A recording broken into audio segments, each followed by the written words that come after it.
সুপ্রিয় বন্ধুরা, আমরা আজকের দিনটি অধীর আগ্রহে নিয়ে বসে আছি যারা 18তম নিবন্ধন ভাইভায় উত্তীর্ণ হয়েছি। আজকের দিনটি ষষ্ঠ গণবিজ্ঞপ্তি প্রকাশের দিন। যারা চাকরি পরীক্ষায় ভাইভা উত্তীর্ণ হয়েছি সকলে বারবার ওয়েবসাইটে গিয়ে কিংবা বিভিন্ন সোশ্যাল মিডিয়ার মাধ্যমে দেখার চেষ্টা করতেছি আসলে ষষ্ঠ গণবিজ্ঞপ্তি প্রকাশিত হয়েছে কিনা। তো গণবিজ্ঞপ্তি প্রকাশিত হয়ে গেলে যারা ভাইভায় উত্তীর্ণ আছে তাদের প্রাথমিক যে সকল কার্যক্রমগুলো অবশ্যই করে নেবেন, সে বিষয়গুলো নিয়ে আজকে আলোচনা। তো যারা আমাদের চ্যানেলে নতুন আছেন সবাই চ্যানেলটি সাবস্ক্রাইব করে সাথে থাকবেন এবং আপনাদের যে কোনো তথ্য কিংবা যে কোনো প্রশ্ন সম্পর্কে জানতে আমাদের কমেন্ট বক্সে প্রশ্ন করুন।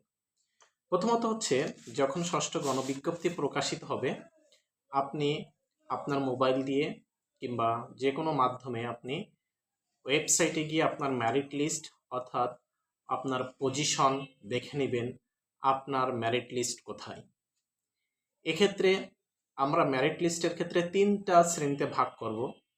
যারা সব থেকে ভালো তারা মেরিট লিস্টে টপার প্রথম দিকে, যারা মিডিয়াম তারা হচ্ছে মেরিট লিস্টে মাঝখানে অবস্থান করবেন, আর হচ্ছে যারা নাম্বার কম পাবেন রিটেনে তারা শেষের দিকে। সেক্ষেত্রে আপনাদের প্রতিষ্ঠান চয়েসের ক্ষেত্রে আপনারা এই 3 ক্যাটাগরিতে চয়েস করতে হবে। দ্বিতীয়ত হচ্ছে, মেরিট লিস্ট প্রকাশিত হওয়ার পর আপনাদের পরবর্তী যে কাজটা থাকবে সেটা হচ্ছে আপনি যে সকল প্রতিষ্ঠানে আবেদন করতে ইচ্ছুক সে সকল প্রতিষ্ঠান সম্পর্কে বিস্তারিত খোঁজ খবর নেবেন। বিস্তারিত তথ্য না নিয়ে প্রতিষ্ঠান চয়েস দিবেন না। প্রতিষ্ঠান সম্পর্কে আপনার সকল ধারণা থাকাটা চাই। এরপর গণবিজ্ঞপ্তি প্রকাশিত হওয়ার পর যে অনলাইনে আবেদন শুরু হবে, এই অনলাইনে আবেদনের পূর্বেই আপনাদেরকে সনদ দেওয়া হবে, অর্থাৎ অনলাইনের মাধ্যমে আপনারা এই সনদটা পাবেন। এই সনদ হাতে পাওয়ার পরই আপনারা এই সনদের সাথে আপনার মূল সার্টিফিকেটের সকল তথ্য ঠিক আছে কিনা সে সকল বিষয়টা মিলিয়ে নেবেন এবং যদি কোথাও ভুল তথ্য থাকে সেটা সংশোধন করার জন্য NTRCA অফিসে যোগাযোগ করবেন এবং সংশোধন করে নেবেন এই সনদটি। এছাড়াও যাদের অ্যাপ্লিকেন্ট কপিতে সমস্যা আছে সেগুলো সংশোধন করে নেবেন। এরপরে আপনাদের পরবর্তী যে কাজটা থাকবে সেটা হচ্ছে গণবিজ্ঞপ্তিটা আপনারা আবেদন করবেন।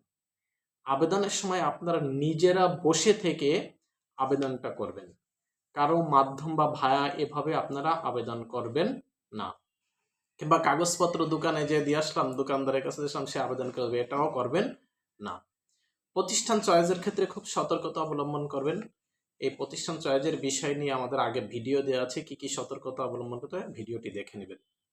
এরপরে যারা নিজেদের স্বাক্ষর ও ছবি পরিবর্তন করতে চান, এই গণবিজ্ঞপ্তিতে আবেদনের সময় আপনারা নিজেদের ছবি এবং স্বাক্ষর এটি পরিবর্তন করে নেবেন।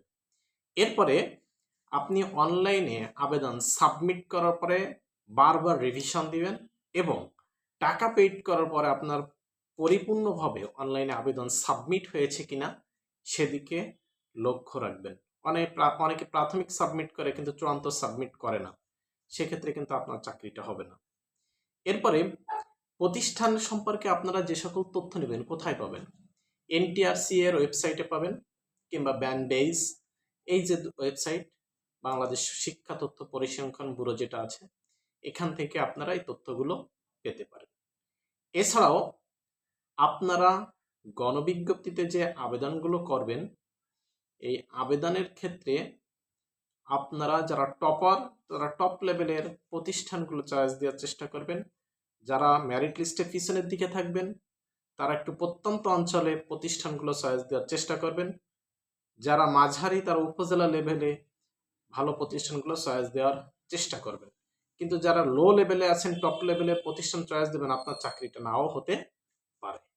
সেক্ষেত্রে নিজের পজিশন এবং অবস্থান অনুযায়ী অবশ্যই আমরা আমাদের প্রতিষ্ঠানগুলো চয়েস দিব। এছাড়াও আপনাদের এই গণবিজ্ঞপ্তি সম্পর্কে কিংবা আবেদন সম্পর্কে যদি কোনো প্রশ্ন থাকে আমাদেরকে জানাবেন, আমরা চেষ্টা করব এবং কোন বিষয়ে পরবর্তীতে আপনারা ভিডিও চান সেটি কমেন্ট বক্সে জানাবেন। ধন্যবাদ।